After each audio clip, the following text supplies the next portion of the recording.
Las circunstancias de mi nacimiento fueron nada extraordinarias, pero un tanto pintorescas, porque fue un nacimiento que se produjo en Bruselas como podría haberse producido en Helsinki o en Guatemala. Todo dependía de la función que le hubieran dado a mi padre en ese momento y el hecho de que él acababa de casarse y llegó prácticamente en viaje de bodas a Bélgica, hizo que yo naciera en esa ciudad en el mismo momento en que el Kaiser y sus tropas se lanzaban a la conquista de Bélgica, que tomaron en los días de mi nacimiento.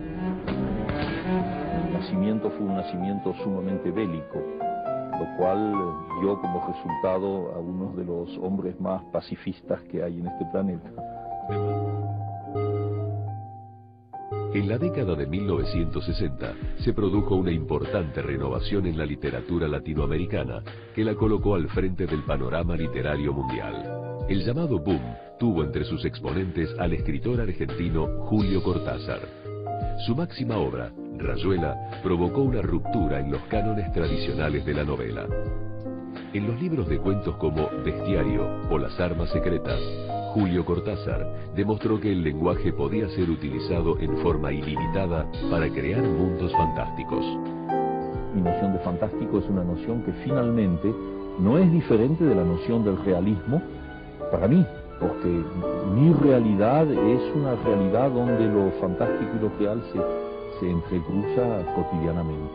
Es hermoso volver después de 10 años de no haber podido volver y caminar de nuevo por las viejas calles de Buenos Aires que tanto significan para un porteño como yo, y volver a sentir los olores y descubrir que las veredas están estropeadas como siempre, que no han cambiado, pero que tampoco han cambiado las cosas que me gustan. Es curioso como uno está unido digamos, al aspecto sensual de una ciudad. Yo llevo a Buenos Aires puesto como otros llevan los zapatos, y lo paseo conmigo en cualquier lugar, como emigrado, como exilado, como turista, da lo mismo. Yo no cambio en ese sentido. La mejor prueba es que he vivido en Francia ya 32 años. 32 años bastan para que el 90% de la gente cambie de idioma, incluso los escritores, que empiecen a escribir en el idioma de su nuevo país. Yo sigo escribiendo en español, y un español muy argentino además. Sigo escribiendo en él y escribiré en español hasta que me muera.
Pero el mito de las razas puras es una de las estafas más absurdas que se han tratado de imponerle al mundo.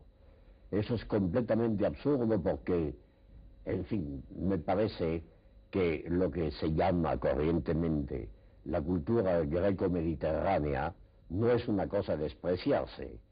En la cuenca mediterránea es donde nació nuestra épica, nació el pensamiento filosófico, nació el pensamiento matemático nuestro, se abrió lo que Luis Althusser llama el continente de las matemáticas con Althusser, el continente de la física con Galileo, en fin, toda la gran cultura europea de la que heredaríamos en América tantas y tan grandes riquezas, nace en la cuenca mediterránea.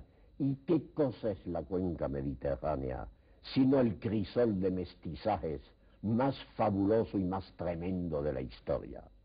Entonces, sí, ya lo sabemos, por los años 25, con el respaldo de algunas ideas del conde de Gobineau y de un tal Chamberlain que estaba casado con una de las hijas de Wagner, no tenía nada que ver con el futuro ministro, se creó ese mito sostenido por los ideólogos nazis de las razas arias, etcétera.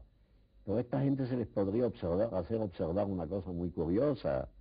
Si es verdad que los que se dicen descendientes de arios hicieron muy grandes cosas en el dominio de la literatura, en el dominio de la filosofía y todo, es una cosa muy curiosa por la famosa cultura de ellos, de esos pueblos que se llamaban a sí mismos superiores en todo. Es una cultura que cuaja y aparece realmente en la historia cultural del mundo con un retraso de varios siglos sobre la cultura española, la cultura francesa o la cultura italiana, que descienden de mestizajes, de los mestizajes del Mediterráneo. Porque, en fin, cuando se produce una obra cumbre de la literatura universal como el Fausto de Goethe, no hay que olvidar que llega 2 siglos después del Quijote y muchos siglos después de la Divina Comedia y varios siglos después de Rabelais. Por lo tanto, ni siquiera en eso pueden estar ellos muy orgullosos de esa raza pura que en realidad y además lo demuestra la fecundidad de América Latina en tantos sectores, porque la aportación de América Latina a la cultura universal es mucho más importante de lo que la gente cree generalmente. Yo creo en la fecundidad intelectual de los mestizajes, de los intercambios de sangre, de tradiciones, de rutas, de modos de concebir la existencia, de costumbres, y no creo nada en la superioridad de la llamada raza pura, si es que existen, que eso habría que verlo todavía.